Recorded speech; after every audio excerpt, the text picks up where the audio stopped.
그 요한복음에 보면 이제 예수님이 나는 내 뜻을 행하러 온 것이 아니고 아버지의 뜻을 행하러 왔다. 이런 말씀을 굉장히 자주 하십니다. 그리고 또 이렇게 말씀하시죠. 나는 내가 아무것도 스스로 할 수 없고 아버지께 보고 들은 바만을 행할 수 있다.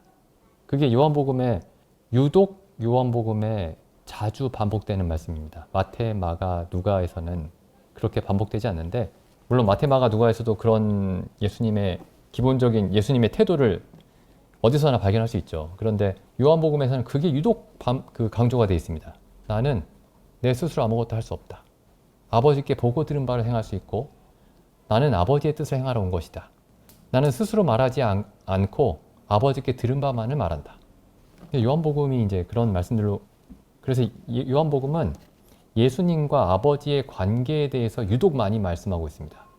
그 마태, 마가, 누가에 비해서. 그래서 옛날에 이제 19세기에 어떤 굉장히 어리석은 사람들은 이 요한복음은 성경에 포함되지 않아야 되는 건데 잘못 포함된 거 아니냐 이렇게 생각하는 사람들도 있었어요. 19세기에 거듭나지 않은 신학자들이죠. 너무 느낌이 다르니까 마태, 마가, 누가와. 그래서 마태, 마가, 누가를 보통 공관복음이라고 부르죠. 관점이 같다. 관점을 공유한다. 요한복음은 관점이 다릅니다. 그래서 이제 사람들도 예수님에 관해서 예수님의 가르침 중에 가장 유명한 게 뭡니까? 라고 물어보면 보통 이런 얘기를 해요. 원수를 사랑하라. 오른뺨을 때리면 왼뺨을 대라. 이런 말씀들 있죠. 서로 사랑하라. 그 예수님의 가르침은 이런 것들이 유명하고 이런 것들이 핵심적이라고 생각합니다. 물론 이게 다 중요한 말씀들이죠. 그런데 이런 생각은 잘 안 합니다. 예수님의 가르침 중에 가장 중요한 것이 나는 나의 뜻을 행하러 온 것이 아니고 아버지의 뜻을 행하러 왔고 나는 스스로 아무것도 말하고 행동할 수 없고 기록된 성경 말씀에 따라서만 말하고 행동할 수 있다. 그런 얘기를 하는 사람은 없습니다. 그런 얘기를 하는 사람은 없어요. 근데 저도 이제 어렸을 때 제가 하나님에 대해서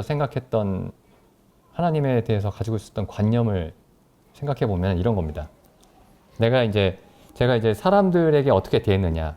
내가 사기를 쳐서 뭔가를 빼앗고, 누군가를 때리고, 해하고, 간음하고, 도둑질하고, 그런 삶을 살면 하나님이 나에게 벌을 주시고, 내가 선을 베풀고, 사람들에게 선을 베풀고, 어려운 사람들 돕고, 이런 일들을 행하면 하나님이 나에게 복을 주신다.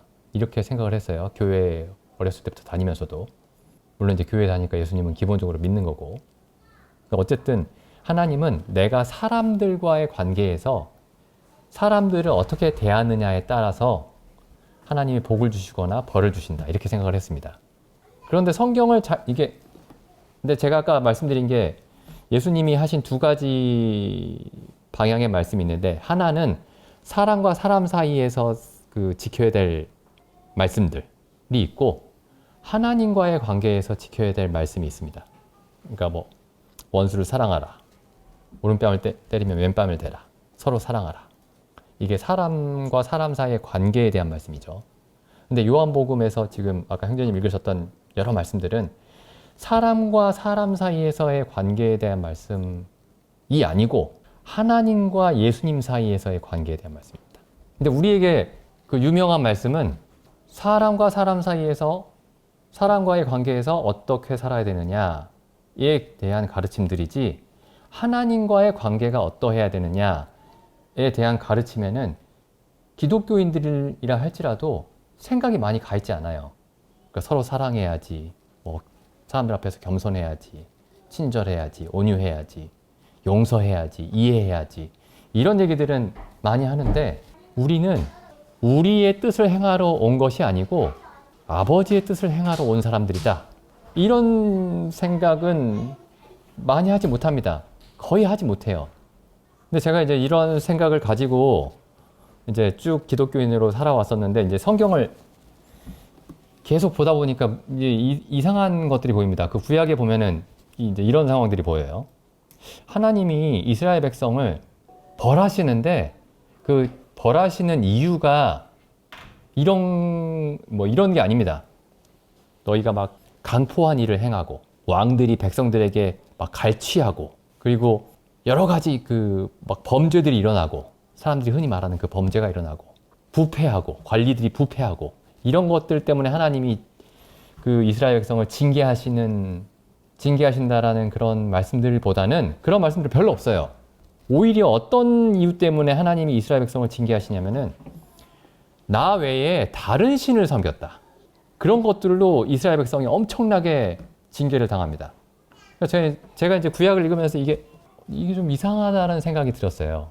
그러니까 이제 저는 이제 그 하나님은 내가 이 땅에 살면서 다른 사람들과 어떻게 사느냐에 따라서 신이라는 존재는 나에게 벌을 주거나 복을 준다고 생각했는데 성경을 자세히 보면은 내가 사람들과의 관계에서 어떻게 지내느냐, 다른 사람들을 어떻게 대하느냐 보다 훨씬 비교할 수 없을 정도로 중요한 게 뭐냐면 하나님과 어떻게 관계를 맺고 있느냐를 기준으로 벌을 주시고 복을 주신다는 겁니다. 그러니까 이게 성경이 사람들이 흔히 생각하는 것과 다른 지점이에요. 그러니까 하나님이 우리가 세상에서 도덕적으로 사느냐 비도덕적으로 사느냐에 따라서 천국과 지옥 혹은 복과 벌을 주신다라고 막연하게 생각하는데, 그래서 우리가 일반적으로 도덕이라고 할 때에는 사람과의 관계에서의 어떤 행동이에요. 마음이거나.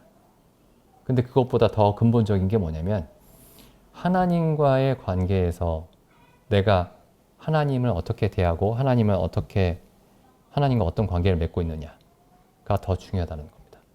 그래서 10계명을 보셔도 1계명부터 4계명까지는 하나님과의 관계에 대한 계명이죠. 그리고 5계명부터 부모를 공경하라부터 10번째 계명까지는 사람들과의 관계에 대한 계명입니다. 그렇게 설명을 할 수가 있죠. 그런데 이제 성경의 어떤 전체적인 논리를 보면 이렇습니다.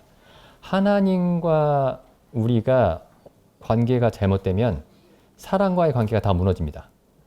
하나님과의 관계는 잘못돼도 사람과의 관계는 어느 정도 유지될 수 있는 게 아니고, 하나님과의 관계가 문제가 생기면 사람과 사람 사이의 관계는 완전히 엉망이 됩니다. 그러니까 사람과의 관계에서 지켜야 될 것들은 별로 중요하지 않은데 하나님과의 관계에서 지켜야 될 것들이 중요하다라는 말씀을 드리는 게 아니고, 하나님과의 관계가 온전하게 서야 사람과의 관계도 온전하게 섭니다. 근데 우리는 막연하게 이렇게 생각을 해요. 하나님을 모르는 사람들이라 할지라도 그 사람과 우리가 진실한 관계를 맺을 수 있다. 어느 정도는. 이렇게 생각할 수 있습니다. 그런데 그게 우리가 스스로 속이는 겁니다. 성경을 보면 하나님과의 관계가 올바르게 서지 않으면 사람과의 관계는 다 무너지고, 하나님과의 관계가 올바르게 서면 나머지 5계명부터 10계명까지가 올바르게 서는 겁니다.